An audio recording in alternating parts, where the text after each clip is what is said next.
All right, I should be live.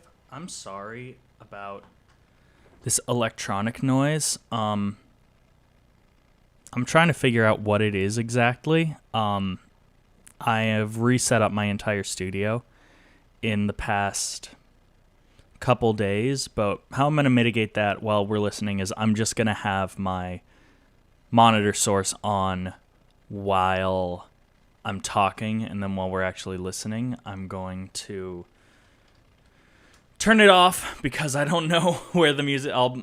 So today's like kind of a two-part thing, where one, I just want to talk about the EP and I want to listen to the EP now that it's done, even though you've heard it most of the way up to completion.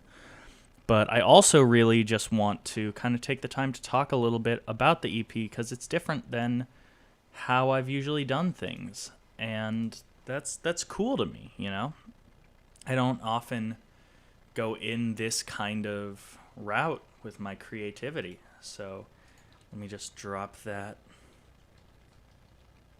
Let everyone know in the Discord that I'm live. And link. And cool. Well, and then let me go to my channel and my live studio thing, because although I don't need to, because as you can see I'm actually looking up as opposed to kind of hunching down over a thing, and that's because I just got a big old giant monitor and it feels great to be looking at it. So let me go to my live studio. Hey, good to see ya. Thanks for as always joining the fun. And I'm about ready to get this thing going. Let me just make sure that I have super chats available. Cool. And let me actually get into my streaming.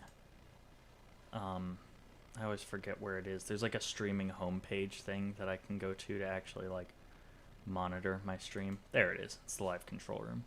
Just to make sure I'm not like dropping off any I'm not losing anything else in the thing. But anyways, welcome to everybody. Hi baby. Oh my god.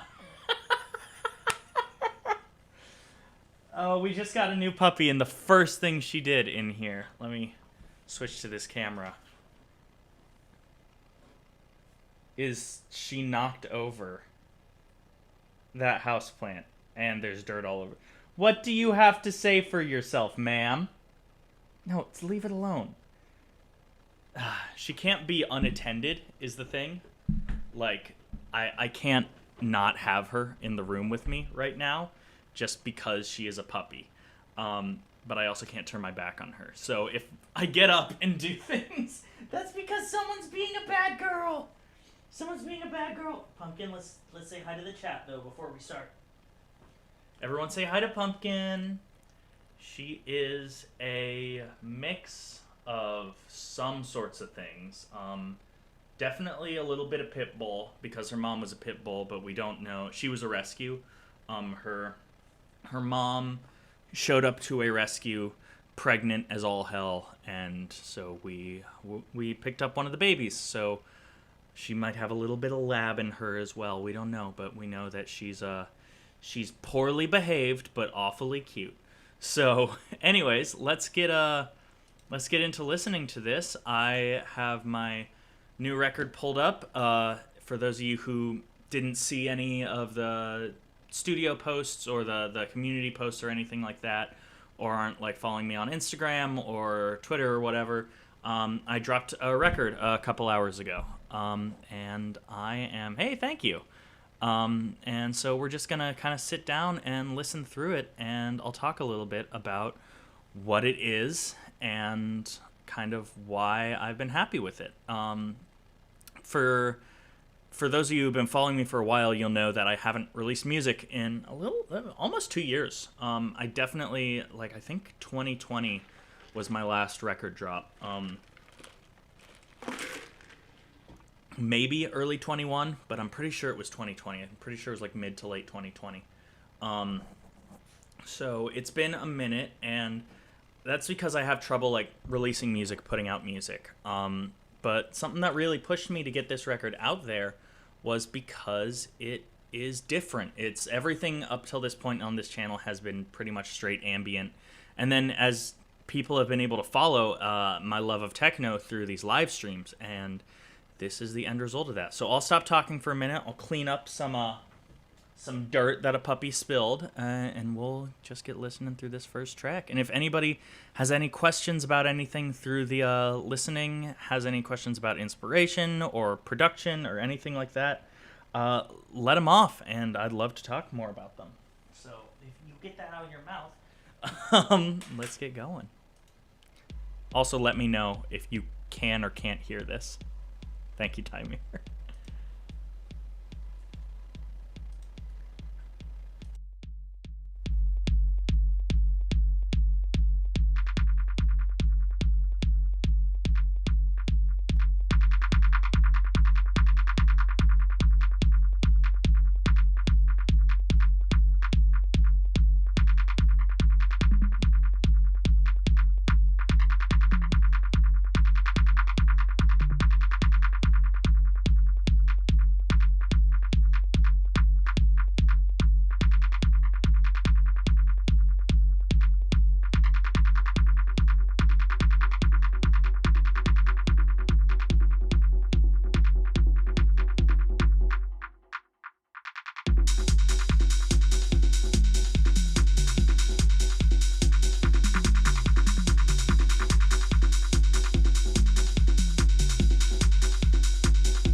Unfortunately, she is eating dirt, so I might have to take her to the other room. So everyone say goodbye to Pumpkin.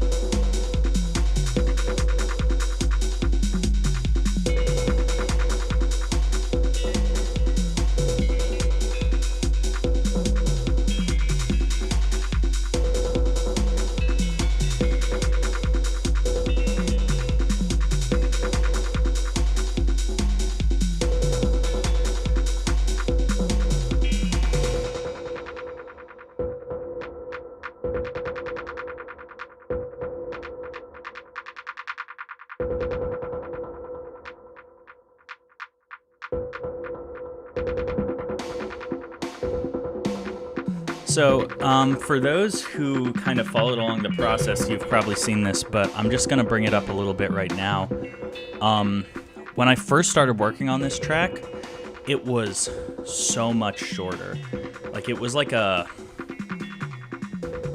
probably wasn't longer than 2 minutes, 30 seconds. And so my initial idea was, it's it was like a small experiment for just like trying to make a techno track without a melody, and I really had a lot of fun with that. But one of the things is I sent it over, and a lot of the really good changes made to this were all suggested by my buddy Daniel. His artist name is Side Eye, and he makes really good music. And so I sent it over to him, and like the first thing he said was, he was like, this song is too short. Like, straight up, if you like put it in a club setting, no one's gonna like be able to mix in or out of it. And I was like, oh, that's fair. And it kind of just started spiraling. He gave me some other hints on it, and it ended up making me be more confident with the experiment that I was making. So thank you. All the best ideas off of this record came from him, so I gotta thank him.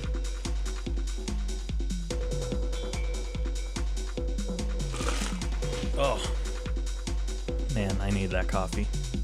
I need some water too. But I just thought that was fun. I just think, like, I'm so used to, like, not sitting in that place of discomfort. And this really let me do that. So, anyways, let's move to the next track.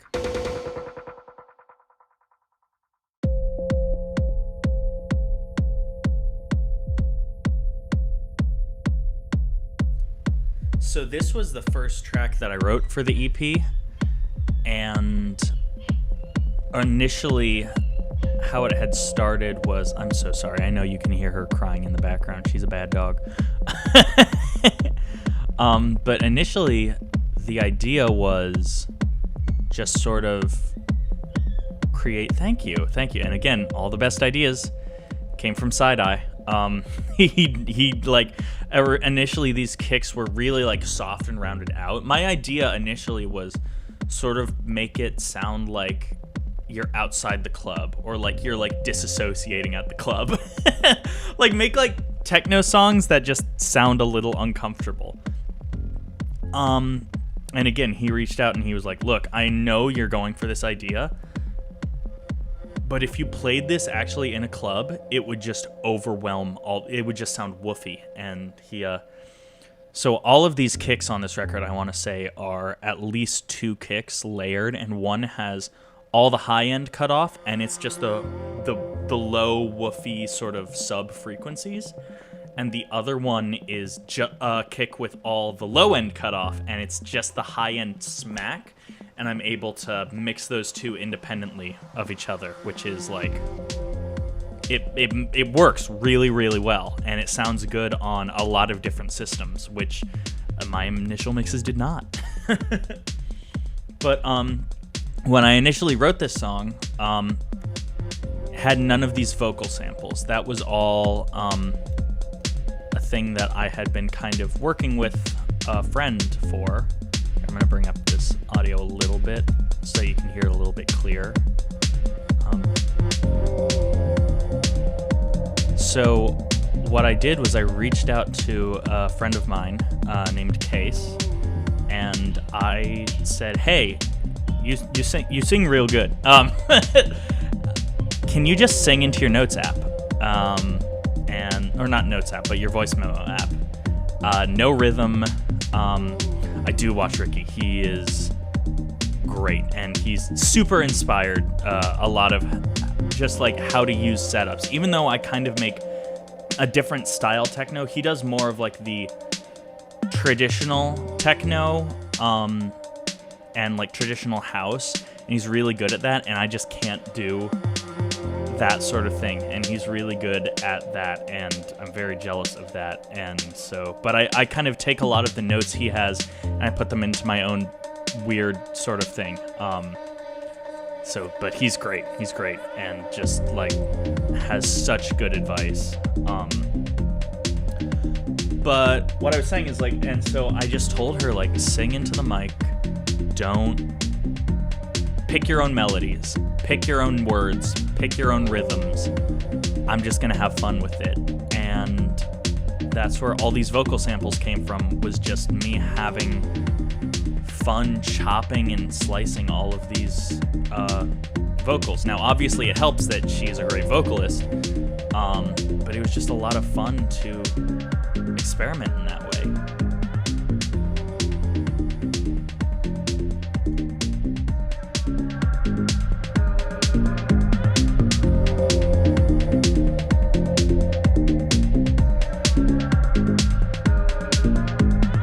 Especially if you plan on listening to this EP with like a good set of headphones or a good set of speakers, which I do recommend. I have the download link in the comments.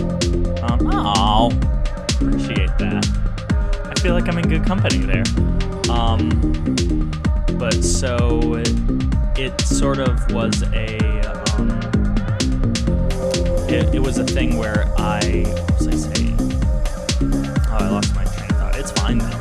It's great though. It's amazing. Drop the link to that, because I don't know if I've listened to that yet. I don't know if you've dropped it here before, and I'd love to hear it. So definitely drop that down. I'd love to listen. Oh yeah, no, I was saying though, if you do want to listen to this on a good pair of speakers or a good set of headphones, I have the link to my Bandcamp in the comments. It's also on Spotify under my name, Ben Wilson, and it's also on Apple Music and wherever else you stream music. I think it's on TikTok too, so everybody do your TikTok dances. I sound like an old man, as if I'm not like on TikTok half my life, you know. But yeah, so it's definitely been a lot of fun, and when you listen to it, I want people to really listen to some of the panning of the vocals, because I think that there's it's the first time I've done panning and I've really felt good about it, because a lot of times when I pan things, hey, well, drop the SoundCloud link. I still want to hear it. But it's the first time that I've really done panning and felt good about it, because a lot of times panning feels very uneven to me, and I haven't been able to embrace that for a while. Timir, you can just come over anytime. I don't know, just show up and we'll make some tunes, you know?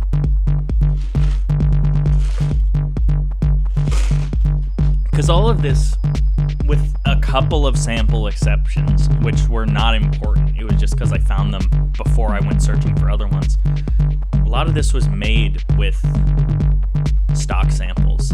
A lot of this was made with just Ableton defaults, and just twisting them and tweaking them, because Ableton gives you a really good library of samples. There's no reason why you wouldn't use the stock samples in Ableton, because anything that's there can get you there. It might not be perfect off the bat, for sure. It definitely might not be great, like a great sample, but they give you so many tools that you can always make it fit what you want. So pretty much everything here is stock Ableton, and that's why the record is called Computer Music, because this is the first record I've ever released where I didn't record a single live instrument, which is big for me, because I've always been hardware based, and I only recently, with this record, found my rhythm for making music in a DAW, and it's been so much fun. And now I want to start taking those two things and combining them. I really want to get an Octatrack. I might sell my OP1 to get an Octatrack, just because it might work with this new workflow that I found. Who knows though? But this song is one of my favorites. I mean, I like all the songs because I released it, but this one I think is one of my favorites from an experimentation standpoint, because the bass never changes, and it just feels like it's drilling a hole in your head, and I don't know, it feels like also the melody is I don't know if the melody and the bass are in the same key, because the bass is so pummeling and deep and almost textural as opposed to tonal, that it didn't matter. I was listening and I was like, I don't need to find if this is actually working in the correct key center, because it just works, and it's so avant-garde in certain ways. So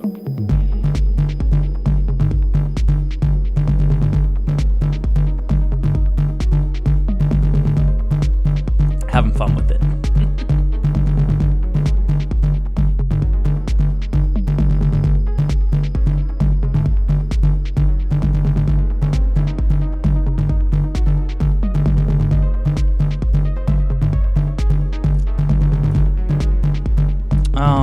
might have a link blocker thing. Let's see. Give me 1 second. Let me jump into my. Because I know sometimes YouTube will like auto block things because it thinks they're spam.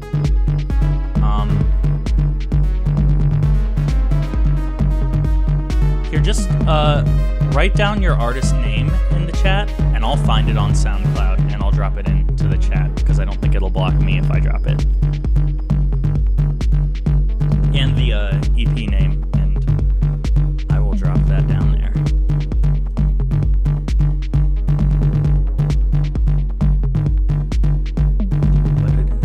So I've really been thinking about how I want to do these live, because I have some friends who, once, Omicron kind of cools down, we want to play some shows, and I would definitely bring these into a live environment. I've also been playing a lot of bass recently, and I'm thinking of maybe doing like backing tracks, Octatrack live samples, live mixing, and then just throwing in random bass licks, or like textures and stuff, and doing like live looping with that. And now I have to decide like if I want to do this like a DJ set, or if I would do it more along the lines of like a traditional concert set where I'm kind of mixing between tempos. So I don't know, but it's been fun. It's a lot of fun to play around with, for sure.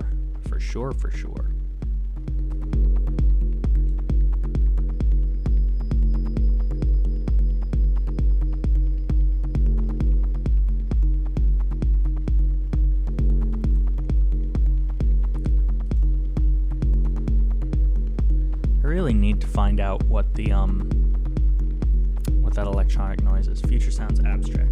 Cool.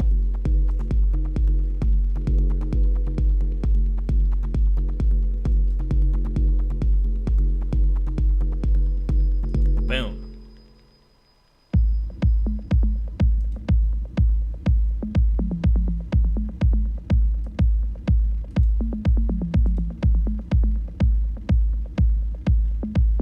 Wow, you've put out a lot of music, and I like that. That's awesome. Wow. I have so much trouble dropping music. That's great. That's awesome.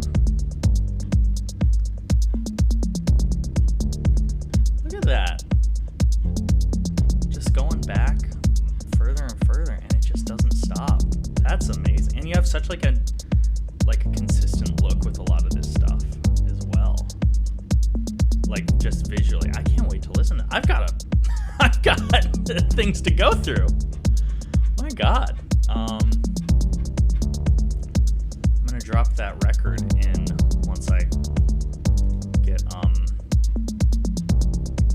it there, but there it is. Hey, that's awesome. Well, I know Future Sounds had asked at a point that I make a video on how to make techno, and I don't think I'm great at making techno. I think there are a lot of people who can teach what I'm doing better, but I'm warming up to the idea of doing something like that, because it seems like there's a lot of people who want to do this similar style sound. I might sit down with my buddy, actually. This is me just off the top of my head. I don't know if he's down or not, but I might let Daniel side-eye. I might let him know that there's some people who kind of want to make this style stuff, and maybe do like a little bit of a masterclass with him, because he's really stinking good. I remember Tamir and I went to a local electronic Facebook group meetup and hung out with him and Ben Mauk, who has been on the channel. They had like created this really like Porter Robinson style, like new Porter Robinson, like style, just like really bright, poppy, happy sort of EDM, sort of techno track, and it blew everyone's minds. It was so great. And that there is, I'll just label it.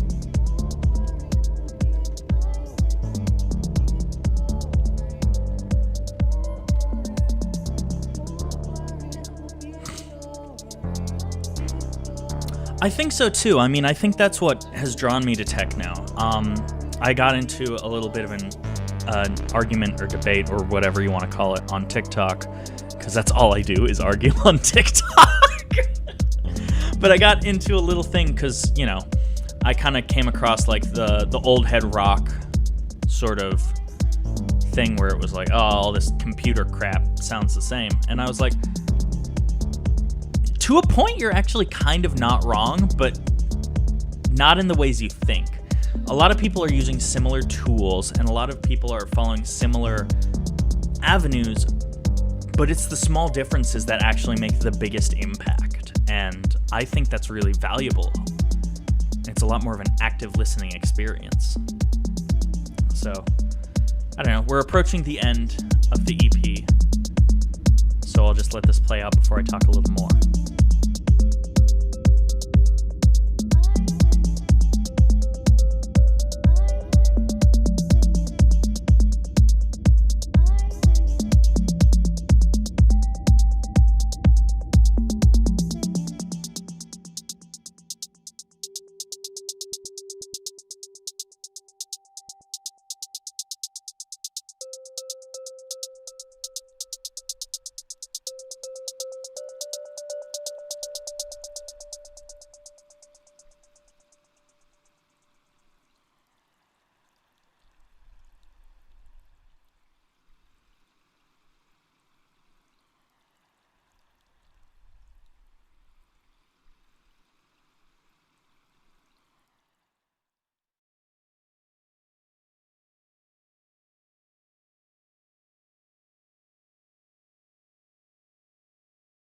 Well, thanks everybody for listening with me, and mostly just listening to me talk, I guess. But anyways, yeah, so, kind of going back to what I was saying about techno music and everything, it's so particular. I mean, I definitely remember being younger and sort of being in that same headspace where I was like, I don't know, it kind of all sounds the same to me. And like... Thank you so much. I hope that the finished versions really do the ideas I had justice. So thank you. But yeah, techno is it's just really interesting. Like I kind of came into this realization in the past few years that techno music is like the classical music of the modern era, because it is using the most cutting-edge elements, and it's pushing the envelope forward in a really unique way. And I don't know. I just think that there's something really magical to techno music and electronic music. I think there's something very virtuosic about even the most simple EDM tracks. There's something really powerful there. And I think there's a reason why it's sort of like was the biggest thing around. I don't know if you could still say it's as big as it was like 5 years ago, but even like you know, festival EDM style things, and like the takeover of dubstep and that sort of thing. Like there's a reason that a lot of people were able to gravitate to it in such a massive way. And I think it's because there's something really human about these very inhuman methods of making music. And I think that it's really powerful. So I don't know. I've been kind of musing over this a lot, because you sort of got to ask yourself like why you like things. I think that's a really important thing to do as an artist, is to test yourself and say, why do you like this? Why don't you like this?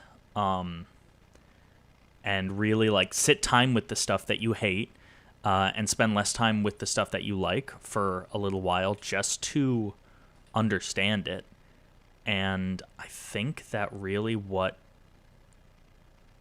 I love about techno is that it's such a personal means of expression. It's all about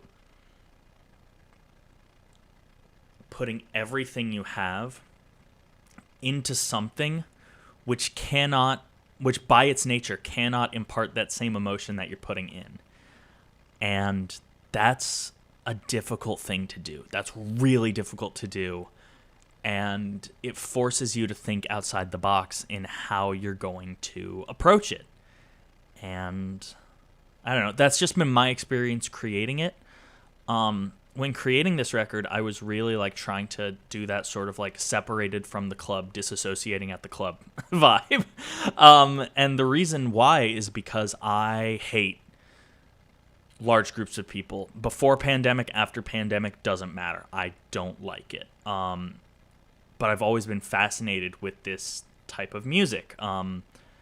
Especially in the past 2 years, but I remember being in middle school and first finding Deadmau5 and just going crazy for it. Even at that age, I was like, I don't like being in groups of people. I don't know how I would survive at a rave or anything like that, but I want to be there to experience this sort of thing. And so this record was really sort of like a personal way of addressing that conflict within myself. And I think it's a lot of fun because of that. I think that the reason why that conflict stands and why this record makes sense immediately is I think that you can feel that. I think you can feel that separation between the person and the music. And I think that electronic music gives you a really good way to express yourself in ways I couldn't create a record that sounded this disconnected in certain ways on these guitars behind me. Not to, give myself too many woo-woo points. I'm not saying it's EP of the year or anything. And I'm sure that there are plenty of people who could listen to it and think it's trash, and plenty of people who could listen to it and get a totally different vibe, and people who could love it and still get a different vibe. But I don't know. It's just how I'm feeling about it. And it's good to have it out because I've been working on this since sometime last year. Obviously we're just in January, but like it's definitely been like a couple months of really hard work on just these couple songs. And the only reason it came out this week was because I kind of sat down and said, all right, it's going to happen. I'm just going to do it. And a week ago, I finally just sat down, did, and just mastered it. I finished mastering on, not finished mastering, but I did my first pre-master on New Year's Day. And then a couple days later, I did the final masters. And then I finished up the artwork and uploaded it on Sunday. And so now we're here. And so I'm just glad it's out. I'm glad to start working on whatever the next thing is. I don't know what the next thing is. Maybe it's more of this. Maybe it's more ambient stuff. As you saw, I just dropped an ambient video on my channel not too long ago. On Monday, I think it was. And I had so much fun doing that. I have not, I have not sat down with an ambient track like that in a minute. And it was a blast. And that was also mostly made with Ableton and then finally running it through a tape machine at the end. So, yeah, anyways, that's the record. If anybody has any questions or anything for me about making the record, I'd love to hear them. I'm going to get up and grab a thing of water, and then I'll come back and see if we want to talk more or kind of where we want the stream to go. So I'll be right back.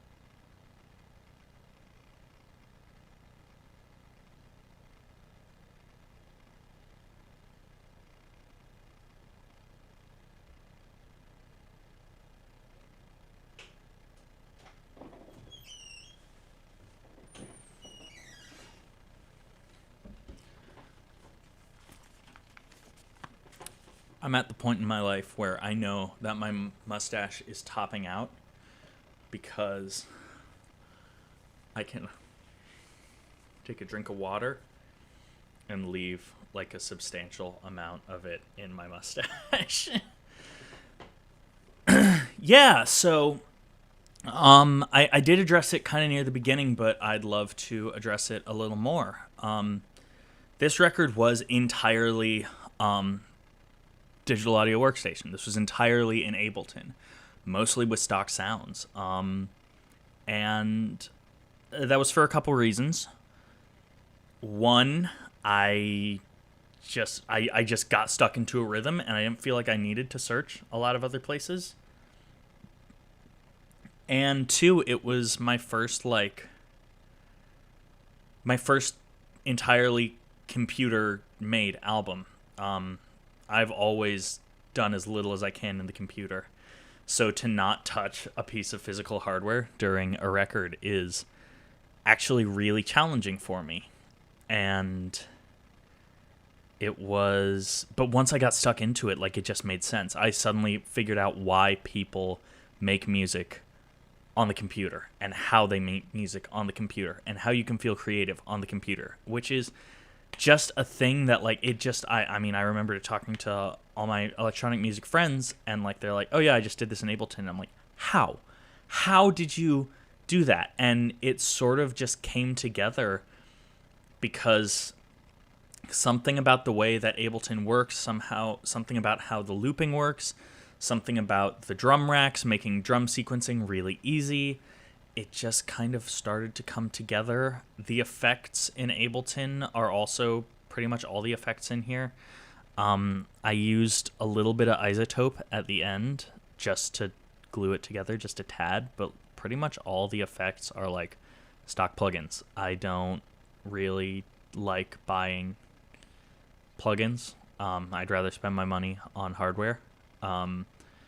And I would even rather just listen to a thing and, like, send a digital thing through hardware back into digital than I would just spend $300 on a fake delay. I'd rather spend $300 on a real delay that I can use on other things. But you know, that's a very personal thing. I understand that there are a lot of plugins that are really good. They're just not for me. But yeah, that was kind of this whole record was, let's try to make something in Ableton. I can actually hear. I know, it really felt just amazing to get this out. But what I'm going to do, I'm going to actually pull up some of my live sessions and just kind of show you what it was. Because it's really, like, not terribly complicated in general. Yes, let's just open whatever one's first in the thing. So let's do aluminum, because this is the last one I finished. Which is the second to last track. And once I get this thing to go out of full screen, we'll full screen up in a second. Close all my windows so I don't accidentally give people any information if I might have information. I don't know if I have information on my screen, but I sure as shit ain't gonna share it. And let's go. This is the screen. Yep, cool. So let's open this up, and here we are. So this is one of those. Oh, I actually need to open up Loopback again and turn on Ableton. Make sure that Ableton is actually on in Loopback. So let me just check that. It is not. Give me a second. Loopback, device, Ableton. Okay, there we go. Cool. So this is basically how it was all made. It's just Ableton tracks. I mean, and this thing is tops out at 11 tracks. And frankly, some of these drum tracks could be together. I just didn't want to bother with creating effects chains in the drum racks for processing. And it's really simple. Like, as I said, these are my kicks. I have 2 kicks. One of them sounds super deep and boomy, and the other sounds smacky. So that's the punch. That's all that the punch is this much quieter, filtered out kick. And that's that. And so just combining them together, there's something there. This bass is some preset that I just kept tweaking until it sounded kind of right. I have some automation happening, as you can see with these lines that are happening. So like there's a couple of different things, like where I would have like delay modulate on and off. I had a bit crusher. I had some frequency modulation, but really that's it. I mean, it is not an incredibly deep record from a production standpoint, which is nice. There was so much compression on the record. Here, you know what? Let me go back to that live window, and we'll just take a quick look. I think every track has something, because I've realized that compressors they limit your dynamics, but they also kind of are your dynamics to a point.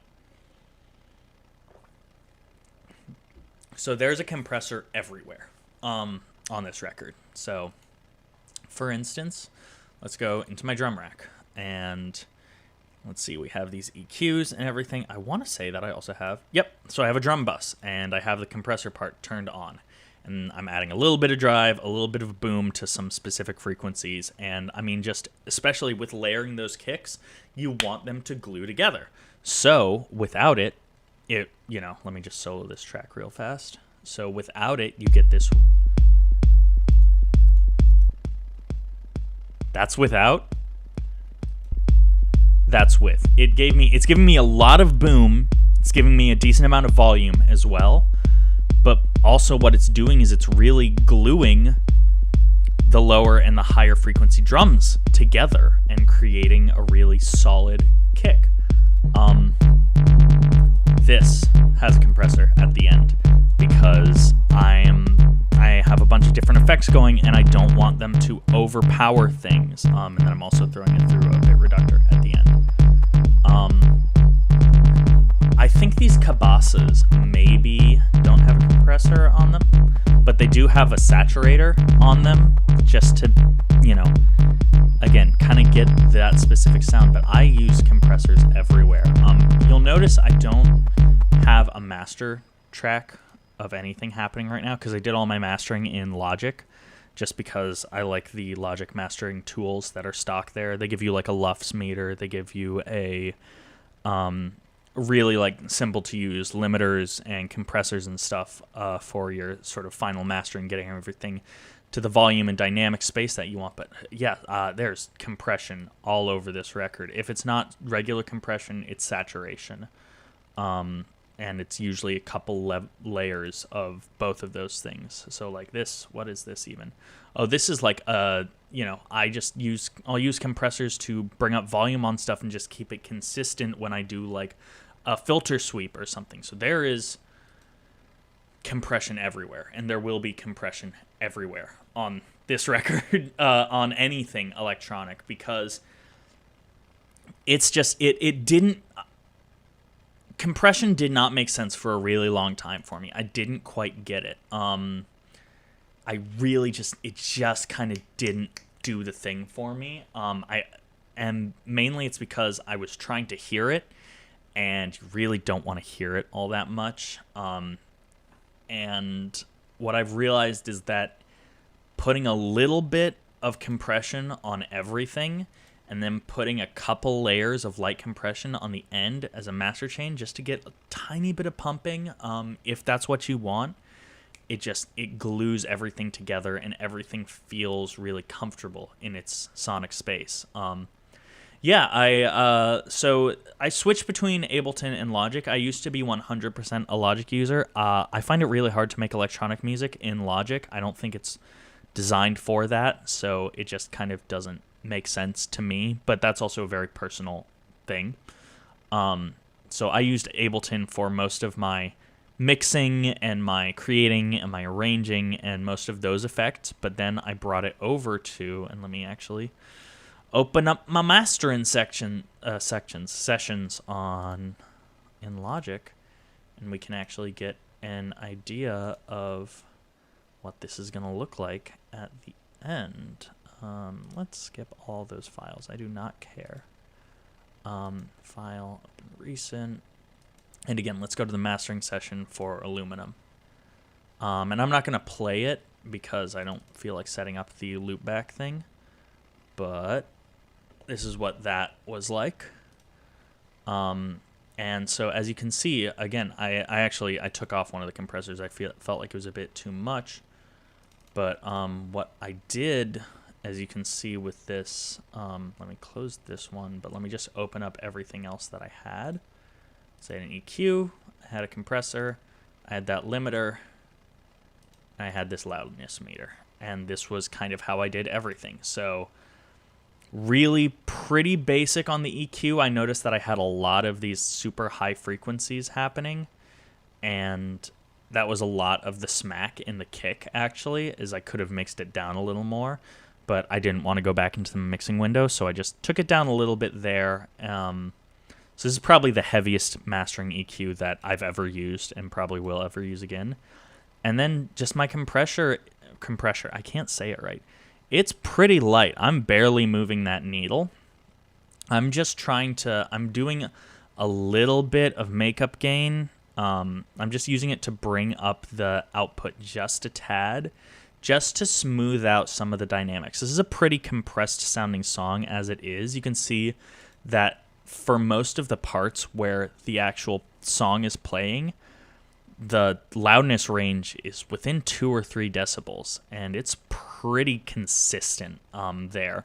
The only reason it evens out to about 8.5 or 9 is because of these really quiet parts. But yeah, and then I kind of keep it simple. I really try not to hit anything over between 1.5 and 2.5 of gain reduction. I just kind of bring the limiter up there. Again, it's just to smooth out the top ends of those dynamics. I really just want pretty subtle on everything. This song already had a pretty good mix up until that point. So yeah, that's kind of how I've approached all of that. So yeah, I love talking about this stuff. I actually just rewatched that video last night.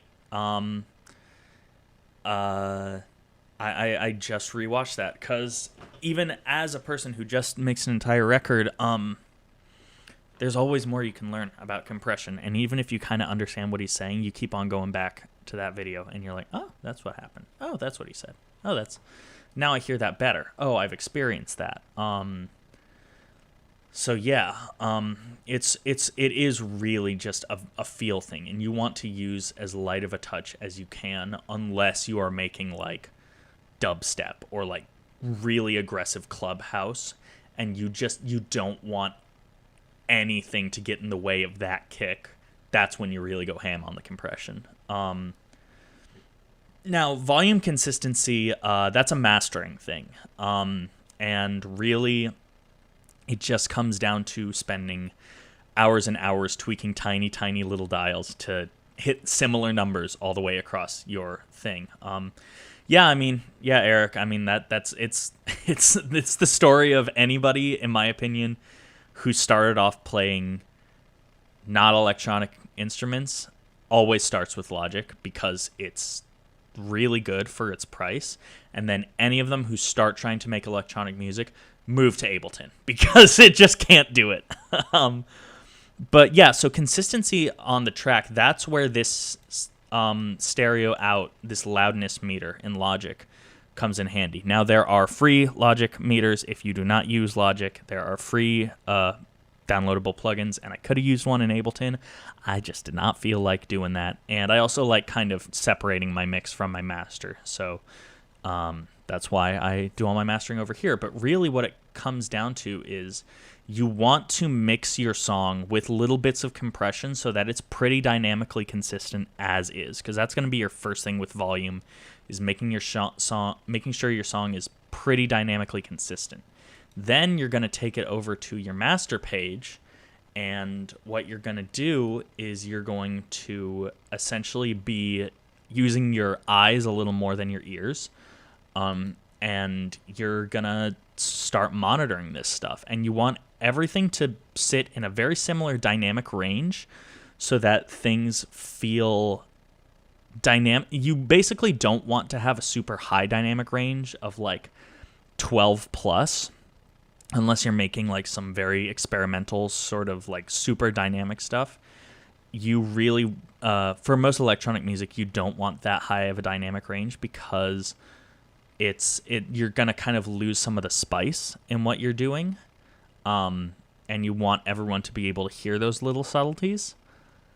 So, but you also don't want to squash it as squashed as it is right now. It will loosen up once it gets to these open up parts. But and then what you do is you just look at the integrated LUFS, and that's just a measure of your volume throughout the track. It's sort of like the average of how loud and how quiet it is. And you usually want to be hitting somewhere around 14.5. That's about where Logic starts turning down your stuff. Not Logic. What am I doing? There we go. That's about the point where Ableton. Why am I saying DAWs? Spotify. That's where Spotify starts. That's where Spotify starts to really like turn down your stuff if it's any louder than -14 or -13. And so I just master for Spotify. I don't even use Spotify anymore. I use Apple Music now. Not that one is really better than the other. I'm using Apple stuff, so I use Apple Music. I might switch back to Spotify. I don't know. But so that's what I master it for. And yeah, so that's just kind of how I approach all of that.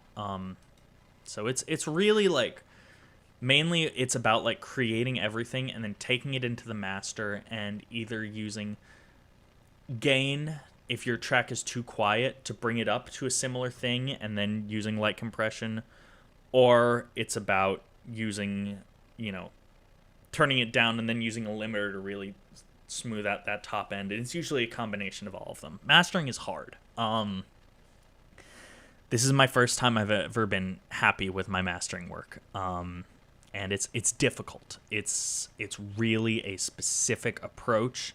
It's a lot of thinking you did something right and then realizing that you need to back off your compression by 0.002 on your dial, or else everything is just totally out of whack. And every adjustment you make has like layers of adjustments. So if you adjust your compressor output, you're probably going to need to adjust your limiter output, or otherwise your threshold, instead of hitting negative like gain reduction of like 2, you're going to end up hitting gain reduction of like, because you increased your compressor output, now you're hitting a gain reduction of 6, and that's just squashing the transients, and you don't want that. So then you have to go and do that, but then your output volume is lower, so you have to change that output, and then you listen to all of it again and you realize that your dynamic range is now too big, so then you have to go back and recompress a bunch of things. I'm now noticing how small my hands are. I'm looking at them in the camera. Wow. How do I play guitar? How do I do that? What is this? These things are little baby hands. Look at that. Look at that thing. These are little. I have a big head, but like I don't have that big of a head. And these things are smaller than my head. What's going on? But and yeah, it's Logic is like if you can figure out Logic for electronic music, that's amazing. It's finding those shortcuts and stuff is really great. I think the reason why I have trouble in Logic is just I don't like its approach to looping. It's really difficult to describe exactly what it is that really hits me the wrong way, but the way that the looping works, just like it's really hard to sort of basically, like, it's hard to have like asynchronous loops going on without doing a lot of copying and pasting. Whereas with Ableton, there's that whole clip view where you can just start creating in that view and start live performing, switching between different ideas. And for me, that's just difficult in Logic, but that's a very, very personal thing. And if you can get yourself around that, more power to you, because you now can do everything in one DAW instead of switching around.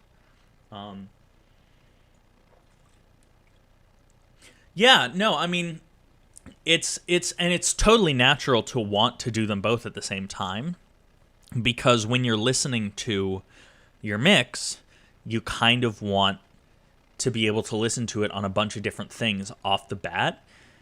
And like while you're not wrong to want to do that, you kind of have to like do your mixing and listening on different platforms and have to ignore some of the dynamics, and you have to ignore how much you're having to turn up certain things or turn down certain things, because at the end of the day, like you're gonna need to really separate those in your mind. I want to say, when I watched one of my favorite like little mastering people to go to for like free stuff is the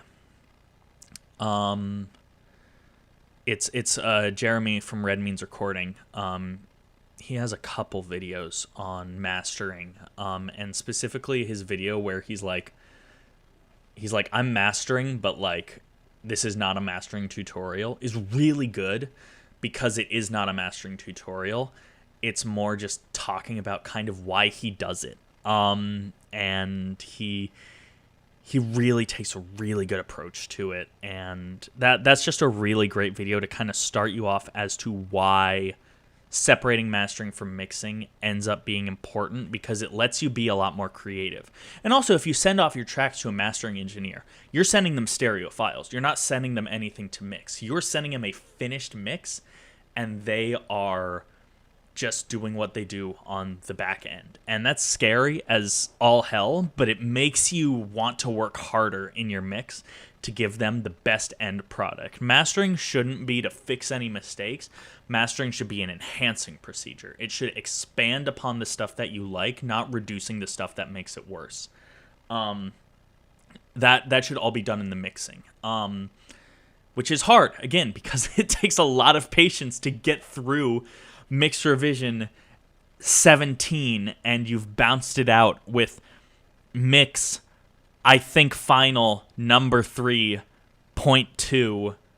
This time, listen to the kick, and you're just like you're just trying to separate all the different bounces, and you're having to delete a bunch of old bounces because they're just not quite right, and it's a pain. But it ends up really being worth it in the master session. Going back up in the comments. Yeah, and that's the thing, is Logic is really flexible in a lot of ways. It's a lot more of a blank slate than Ableton is. Ableton is kind of set up for performance, and like sort of on the back end they built a DAW on it, whereas Logic is just like, it's a DAW. It's a DAW, and you can do a lot in it. Eric, do you find yourself mixing as you create your track, sound design, arrangement, or do you keep all the mixing separate?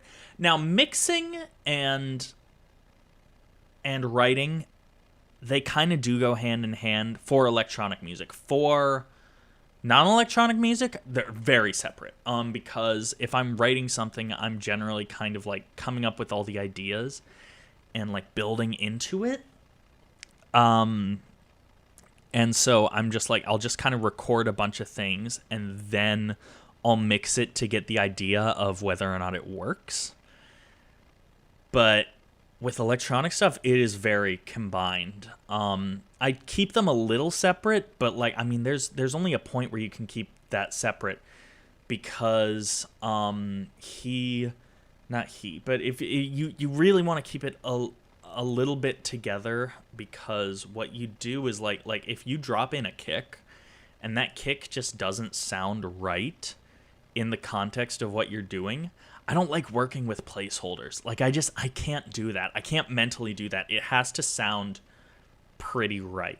So like if I drop in my kick and it doesn't sound good, I'm going to tweak that kick. I'm going to kind of figure things out as I go along. So it's a little bit of both.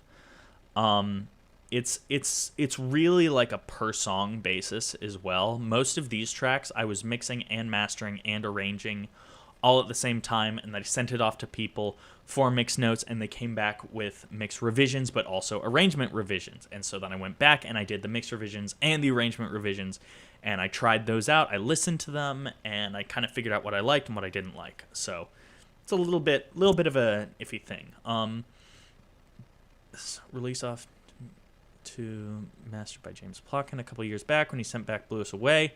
Yeah, and that's the thing is like a really good mastering engineer knows exactly like how to bring out the best parts. I'm hoping next week. I think next week I'm going to drop this interview I did. I'll say who it's with because I've been avoiding it. With Alex Roldan, who makes amazing music.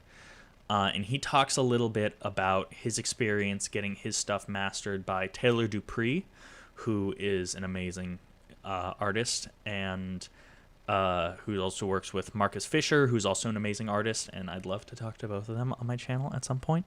But he sent his record to get mastered by Taylor, and he was like, the way he described it was a light touch. It's a very light touch, but it just works. Yeah, Alex he does really good stuff, and he was super nice to talk to. So I'm really excited. It's gonna be a long video because I could not cut like anything. It started off like I had an idea, like we're gonna kind of talk about like building different setups because he uses a lot of different setups, and it just turned into a podcast. So it's gonna be like an hour long. But it's a really, really fun video, and we talk about a lot of stuff. So I'm really excited to drop it, but it's taken me forever because I went through like 6 different revisions before I realized it just needs to be the long video. So that should be coming sometime next week, though. I'm debating kind of turning my interviews into podcasts and like maybe like trying to get a couple people lined up and like making regular podcasts, but I don't know. We'll see. We'll see if I can get enough people consistently lined up that I think that I can do that sort of thing. So we'll see, but I really like talking to people. I really, really like talking to people about their processes, and I don't want to toot my own horn, but I think I'm decent at it. I'm not the best, but I think that I have a little bit of an ability to get people to talk about a couple different things. So that's the plan currently. So we'll see. We'll see how that sort of fluctuates in my head. But yeah. Oh yeah, and yeah. I mean, mix as you make. Like it really is like. I mean, it is super personal, but like that's at least for electronic music. That's how it is, and that's how it always will be for me, I think. I just can't see myself not mixing as I'm going along. Like, I'm just like, I would get lost so quickly. I'd be like, what's happening? But yeah, so I would love to just kind of start playing music right now, but as I said, I just started, or maybe I didn't say this. The reason I've been kind of absent a little bit is because I started a new job, and it's a work-from-home job, and so I've been kind of making this space a workspace, and I'm just now kind of trying to build it into both a workspace and my main like performance and mixing and streaming space, and just because it's like the only office I have to do video calls and stuff like that. So I have basically what I have right now is I have this monitor set up, and on one side I have my work laptop, and on the other side I have my personal laptop. And right now I'm streaming off my personal laptop, and I have it connected to the monitor, and then I have this little remote which can switch the monitor inputs, and then I would be able to work on my work stuff. But so it's a very specific like. Yeah, it's still a thing I'm working on, so it's kind of been hard for me to get into stream. So I don't know. We'll see. I'm hoping to bring back the consistent weekly streams. The times might need to move. I kind of need to figure out when I will have the energy and the time to do weekly streams. But yeah, so that's but so right now, thank you. I've been unemployed for like 3 months, so I needed it. But it seems to be a really fun job. I'm basically doing like at home call center stuff, and the pay is nice, and I don't have to pay for gas, and I get to hang out with my cats all day, so that's pretty sweet. And so yeah, but so right now my microphone is the only thing connected to my audio interface, and as you can hear, I have electronic noise in the background because I apparently didn't isolate something, so now I need to find out what that is. So, I've got more work to do. We'll see. We'll see. Let me tell you, being unemployed is more expensive than being employed. I'll say that much. I have spent a lot of money that I didn't have while unemployed. So it might be a minute before I get to that Octatrack, but we'll get there. But in the meantime, though, I think that this should be like a really nice. Now that I've kind of figured out how to get my Mac set up, but also to be able to switch between my Mac and my work thing. Hopefully, the transition between work mode and streaming mode and creative mode should just be no more than just a click of a button. And because a lot of my stuff is pretty portable, if I feel too stifled in this room, just being close to my work stuff, I can just leave and just go do something else or go to a coffee shop and just create. So that's the plan. That's the current idea. But now I'm just rambling because I don't know. I've been pretty good. I'm pretty good about like living at home. I'm not like a super social person. I'm pretty introverted, except for being on camera.